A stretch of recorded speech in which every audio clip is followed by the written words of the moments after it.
बिस्मिल्लाहिर्रहमानिर्रहीम। अस्सलाम वालेकुम फ्रेंड्स, कैसे हैं आप सब? उम्मीद है सब खैरियत से होंगे।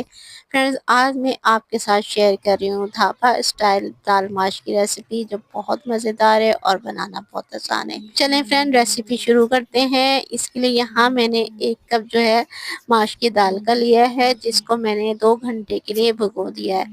इसको मैंने पहले अच्छी तरह से साफ़ कर लिया था दाल को, और फिर इसको मैंने 4-5 पानी से अच्छी तरह से धो के इसको इस पानी में भिगो दिया है, जिससे जो हमारी दाल है वो बहुत अच्छी तरह से फूलती है, और इस तरह से जो है ना हमारी दाल बहुत खिली खिली सी बनेगी।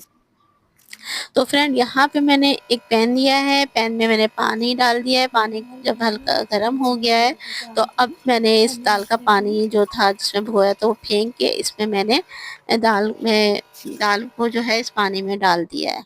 और इसके साथ यहाँ मैंने जो ना हाफ टी स्पून जो है नमक का भी ऐड कर दिया है। नमक को पानी में मैं अच्छी तरह से मिक्स कर लूँगी, और बस दाल को जो है हम एक उबाल आने देंगे। जब फ्रेंड इस तरह से दाल पे उबाल आ जाएगा, तो आप ये देखिए इसके ऊपर जो है ना इस तरह सी झाग सी फॉर्म से बन गई है। तो हम इस झाग को जो है, सारी झाग को हम निकाल लेंगे। इससे जो है दाल का जो जायका है ना वो ख़राब हो जाता है, इसलिए हमें इस झाग को जो है सारी झाग को हम बाहर निकाल लेंगे। फ्रेंड, अगर आपके पास टाइम कम हो तो आप इसको प्रेशर कुकर में भी बॉईल कर सकती हैं, मगर इस तरह बॉईल करने से जो है दाल हमारी बहुत अच्छी और खिली खिली बनती है।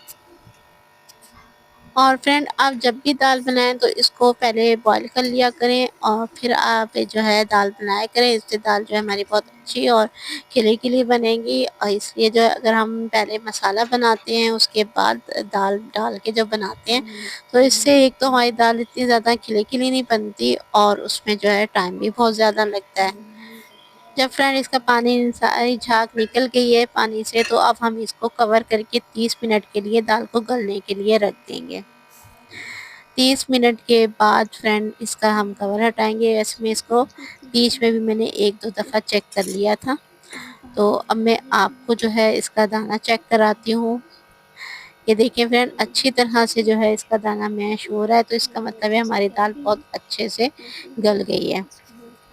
अब फ्रेंड इसका जो है पानी मैं छान लूँगी, और दाल को मैं जो है रख दूँगी। पानी को भी मैं फेंकूँगी नहीं, क्योंकि ये भी हमें ज़रूरत पड़ेगी इसकी। फ्रेंड, यहाँ पे मैंने एक पैन लिया है, और पैन में मैंने तकरीबन आधा कप जो है ऑयल का डाल दिया है। ऑयल जब गर्म हो गया है, तो फ्रेंड मैंने इसमें एक जो है मीडियम साइज़ की प्याज जो है वो इस तरह से रफली कट कट के डाल दी है। प्याज को हमने फ्राई करना है। इसके साथ ही इसमें मैंने 4-5 गोल काली मिर्चें, 3-4 लौंगे, एक टुकड़ा दालचीनी का और बड़ी इलायची डाल देंगे। इसको हम अच्छी तरह से मिक्स करेंगे, और प्याज को भी हम जो है थोड़ा सा फ्राई कर लेंगे, और इसके साथ ही अब हम इसमें हाफ टेबल स्पून लहसुन और अदरक का पेस्ट भी डाल देंगे। इसको अच्छी तरह से प्याज के साथ मिक्स करेंगे। तो यहाँ पर हमने प्याज को इतना फ्राई करना है कि प्याज का कलर गोल्डन ब्राउन हो जाए। इसके साथ ही हमने इसको फ्राई करते हुए इसमें हम जो है 2 टेबल स्पून पानी ऐड करेंगे। जिस पानी में हमने दाल को बॉईल किया था ना, वही पानी जो है अब हम इसमें 2 टेबल स्पून ऐड कर देंगे। फ्रेंड, यहाँ हमने प्याज को भी फ्राई कर लिया है, और लहसुन और अदरक जो हमने इसमें डाला था उसको भी फ्राई कर लिया है, ताकि लहसुन और अदरक का जो है कच्चापन ख़त्म हो जाए। अब हमने यहाँ पे मैंने 3 मीडियम साइज़ के टमाटर लिए थे, उनको जो है मैंने पेस्ट बना के जो है वो अब इसमें हम डाल देंगे, और इसको जो है हम अब अच्छी तरह से मिक्स करेंगे लहसुन अदरक और प्याज के साथ। टमाटरों को हम तकरीबन 2 से 3 मिनट तक अच्छी तरह से इसको मिक्स करेंगे और इसकी भुनाई करेंगे। जब टमाटर इसमें अच्छी तरह से मिक्स हो जाएंगे और इसका ऑयल जो है सेपरेट हो जाएगा, तो अब हम इसमें कुछ मसाले ऐड करेंगे। इसमें हम हाफ टी स्पून कुटा हुआ ज़ीरा शामिल करेंगे और हाफ टी स्पून इसमें हम नमक का शामिल करेंगे। नमक हमने दाल को बॉईल करते हुए शामिल किया था। और हाफ टी स्पून अब हम इसमें, या अपने टेस्ट के मुताबिक आप इसमें जो है कुटी हुई लाल मिर्च ऐड कर लीजिएगा। और नमक भी, और इसमें हाफ टी स्पून जो है हम इसमें लाल मिर्च डालेंगे। नमक और मिर्च आप अपने टेस्ट के अकॉर्डिंग डाल दीजिएगा। और हाफ टी स्पून जो है इसमें धनिया पाउडर ऐड करेंगे। और क्वार्टर टी स्पून जो है इसमें हम हल्दी का डालें देंगे। तमाम मसालों को हम अच्छी तरह से मिक्स करेंगे और इसे 2 से 3 मिनट के लिए हम भूनेंगे मसालों को। मसालों को भूनने के बाद अब हम इसमें 1 टेबल स्पून इसमें हम सूखी मेथी ऐड कर देंगे। इसको अच्छी तरह से मिक्स करेंगे और इसकी जो है हम थोड़ी सी 2 से 3 मिनट तक इसकी हम मज़ीद भुनाई करेंगे। और फ्रेंड इसमें हम कोई चिकन क्यूब्स या चिकन पाउडर वगैरह नहीं डालेंगे, बस इसमें यही मसाले ऐड होंगे। इसके बाद फ्रेंड इसमें जो है हमने जो दाल बॉईल करके रखी थी वो ऐड कर देंगे। तो दाल को डालने के बाद हम इसे अच्छी तरह से मिक्स करेंगे ताकि दाल जो है वो अच्छी तरह से मसालों के साथ मिक्स हो जाए। और फ्रेंड यहाँ पे हम जो है इसमें बिल्कुल पानी ऐड नहीं करेंगे। हम जो है दाल डालने से पहले इसमें जो है पानी ऐड करेंगे। और जो मैंने इसमें जो है दाल डालने से पहले 1 कप जो है पानी का ऐड किया था, जो क्लिप जो है मुझसे मिस हो गया है वो वाला।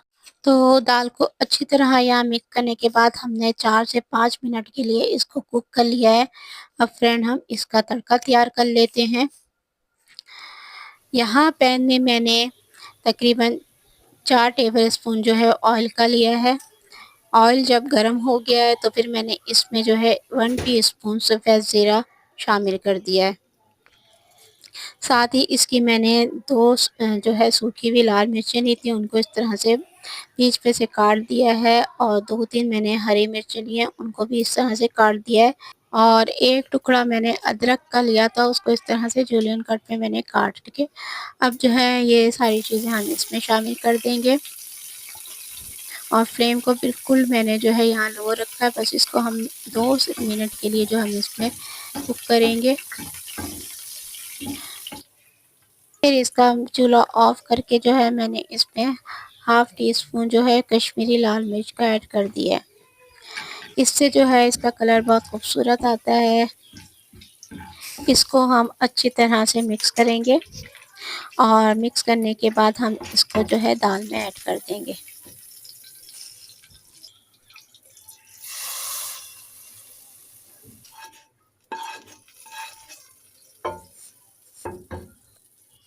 और फ्रेंड इसको मज़ीद 1-2 मिनट के लिए हम अच्छी तरह से मिक्स करेंगे और कुक कर लेंगे ताकि इसके तमाम फ्लेवर जो हैं अच्छी तरह से दाल में जो है मिक्स हो जाए। तो फ्रेंड यहाँ पे हमारी मज़ेदार जो है खिली-खिली माश की दाल बन के रेडी हो गई है। आप इसको ज़रूर ट्राई कीजिएगा। उम्मीद है फ्रेंड्स आज की रेसिपी आपको बहुत पसंद आएगी। आपसे रिक्वेस्ट है काइंडली मेरे चैनल को लाइक और सब्सक्राइब कर दीजिएगा। और इसके साथ ही मुझे इजाज़त दीजिए। अपना बहुत ज़्यादा ख़्याल रखिएगा, मुझे दुआओं में याद रखिएगा। अल्लाह हाफ़िज़, टेक केयर।